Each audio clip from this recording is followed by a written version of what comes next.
Why do bicameral legislatures have higher operational costs?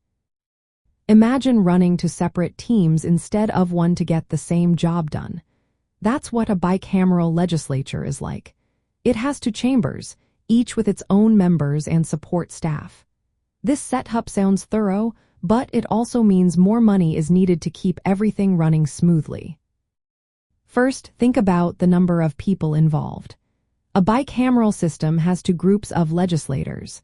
Each group needs its own staff to help research, draft bills, and support committee work. This doubles the personnel costs compared to a single group in a one-chamber system. Next, each chamber has its own offices, rules, and procedures. They need separate clerks, legal advisors, and administrative teams. Maintaining two sets of these services adds to the overall expenses. It's like running two small offices instead of one. The legislative process itself becomes more complicated. Bills have to go through both chambers, often needing multiple reviews, amendments, and negotiations. This can extend the time lawmakers spend working, which increases costs for salaries and resources.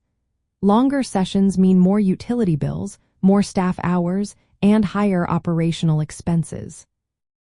Another factor is legislative deadlock. When the two chambers disagree, they may need extra meetings or special sessions to resolve issues. These delays requiring additional staff time and resources, pushing costs even higher.